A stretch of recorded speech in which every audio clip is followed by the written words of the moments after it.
என்ன சொல்ல வரேன்னா, நீங்க கோவிலுக்கு வந்திருக்கீங்கன்னா உங்க காதுகளை திறந்து வைங்க. உங்க மனசுல என்ன பண்ணுவீங்க, இருக்கக்கூடிய குப்பைகள்லாம் வெளியில தூக்கி போட்டுட்டு அம்மாவை என்ன சொல்றாங்கன்னு கேளுங்க. எதிர்பார்ப்புகளை தூர வைங்க. இங்க எல்லா எதிர்பார்ப்புகளையும் தூக்கி ஓரம் கட்டிட்டு அம்மா என்ன சொல்றாங்க, அம்மாவை பார்க்கணும். நான் உங்களுக்கு பல முறை சொல்லியிருக்கேன், இப்படிப்பட்ட ஒரு அற்புதமான ஒரு சூழ்நிலை உங்களுக்கு எங்க அமையும்? எங்கேயாவது அமையுமா? இவ்வளவு அழகான ஒரு சூழ்நிலை, அம்மாவை பாக்குறதுக்கான ஒரு அற்புதமான ஒரு சூழ்நிலை. எல்லாரும் பாருங்க அம்மாவை அப்படின்னா உங்களை அற்புதமாக அம்மா வந்துட்டு உங்களுக்கு காட்சி கொடுத்துட்டு இருக்காங்க. இப்படி சூழ்நிலை நமக்கு அமையுதுன்னா அது பெரிய விஷயம். ஆனா நம்ம நிறைய பேர் சாமியை நல்லபடியா கும்பிடுதமா? சிந்திச்சு பாத்தீங்கன்னா தெரியும், சாமியை கும்பிடுறதுல எதிர்பார்ப்பு, கடவுள் மேல எதிர்பார்ப்பு. அந்த எதிர்பார்ப்புகளை குறைச்சிக்கிட்டு இறைவன் மேல நீங்க நம்பிக்கை இன்னும் ஆழமாக வைங்க. அப்ப நீங்க எப்படிப்பட்டவங்களாக இருந்தாலும் தெய்வத்து மேல நீங்க ஆழமான நம்பிக்கை வச்சாதான் வாழ்க்கை நல்லா இருக்கும். கடவுளை கும்பிட வந்திருக்கீங்க, சந்தோஷம். போன வாரம் நம்ம சொல்லியிருந்தோம், நிறைய இந்து வழிபாடுக்கு நான் எதிரானதும் கிடையாது. நான் மறுபடியும் சொல்றேன். நான் என்னோட பேச்சை கேட்டுட்டு நிறைய பேர் எப்படி நினைக்கிறீங்க அப்படின்னு சொன்னீங்கன்னா, அம்மா வந்துட்டு இந்து மதத்துல வந்துட்டு ஏன் இப்படி எல்லாம் பேசுறாங்க அப்படின்னு நீங்க நினைக்கிறீங்க. நான் வந்து இந்து மதத்துக்கு எதிர்ப்பு இல்லை.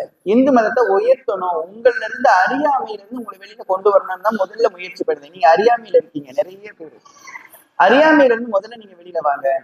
அதுக்கு உங்களுக்கு ஒரு முயற்சி. ஆனா நீங்க என்ன பண்ணணும், அறியாமையில இருந்து உங்களால வெளியில வர முடியும். உங்களால என்ன முடியாது? கண்டிப்பாக முடியும். உங்களால எல்லாம் முடியும்.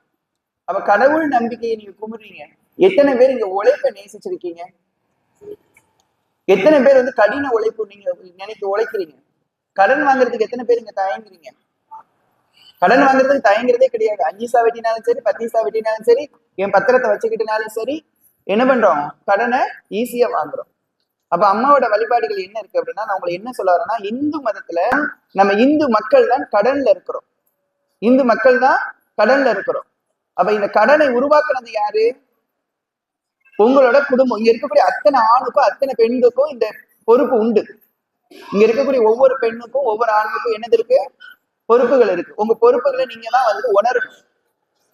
என்னன்னா நீங்க உணருங்க, நம்ம இந்து மதத்துல என்ன மாதிரியான பொறுப்புகளை நம்ம வந்து நினைச்சிட்டு இருக்கோம் அப்படின்னு. அப்ப அம்மா என்ன சொல்லி கொடுக்குறாங்க, இந்து மதத்துல எதுக்காக இந்த விபச்சாரம் வருதுன்னா, ஆடாம்பரமாக இங்க பெத்தவங்க நீங்க கல்யாணம் முடிச்சு கொடுக்குறீங்க உங்க பிள்ளைக்கு. கல்யாணம் முடிச்சு ஆடாம்பரமா கல்யாணம் முடிச்சு கொடுத்துட்டு அப்படியே அந்த கடனையும் அந்த பிள்ளை மேல கொடுத்துருதீங்க. நீயே கடன் அடைச்சுக்கோ, எனக்கு இந்த கடனுக்கும் சம்பந்தம் இல்லை அப்படின்னு நீங்க கொடுத்துருதீங்க. ஆனா அந்த பையன் குடிகாரனா இருக்கிறான், உழைப்புக்கு போகிறதுக்கு சோம்பேறி தனப்படக்கூடிய ஒரு பையனா இருக்கான்.